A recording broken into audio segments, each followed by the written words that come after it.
مرحبا ترحيب بالصوت والصورة،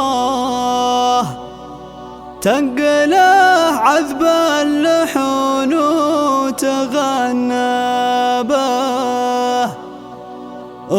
طارق زفت الشعر وبحوره،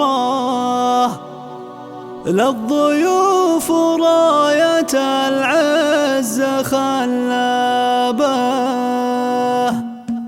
مرحبا ترحيب بالصوت والصورة، تنقله عذب اللحون وتغنى به. طارق زفت الشعر وبحوره، للضيوف راية العز خلابه. مرحبا ما هي بالإنسان محصورة، من مشاعر ما لها بالغرام شابه. القبال الزين للضيف وحضوره، وعود نزرق يملأ الحفل وابوابه. طارق اقبلت كأنها اسطوره، يوم عرس ولادها تعتلي مهابه. والفرح من نورها يشتعل نوره، منيرها اللي انجبت روس وذيابه. يا عساها ساير العمر مسروره، ولم طارق دامها السعد واسبابه. بنت شيخ ينذكر في العرب دوره، ماخذه طيبه وتمشي على كتابه. ودام للعرسانها سعد وسروره، زياد وعبد العزيز صفوة اللابه. ألف مبروك جعل الأفراح منشوره، في مداهم ساير العمر ما غابه. في زياد المدح تتفاخر اسطوره، شيخ جيله والمراجل تبهابه. والكفو عبد العزيز تمتلي جذوره، بالحمية والوفاه تحلابه. والسميني أهل وقفات مشهوره، أهل مجد وصيت كل تغنى به. من سلايل عزوة المجد وصقوره، حرب لاجت المهمات حرابه. من سلايل عزوة المجد وصقوره، حرب لاجت المهمات حرابه. مرحبا ترحيب بالصوت والصورة، تنقله عذب اللحون وتغنى به. طارق زفت الشعر وبحوره، للضيوف راية العز خلابه. مرحبا ما هي بالإنسان محصورة، من مشاعر ما لها بالغرام شابه. القبال الزين للضيف وحضوره، وعود نزرق يملأ الحفل وابوابه. طارق اقبلت كأنها اسطوره، يوم عرس ولادها تعتلي مهابه. والفرح من نورها يشتعل نوره، منيرها اللي انجبت روس وذيابه. يا عساها ساير العمر مسروره، ولم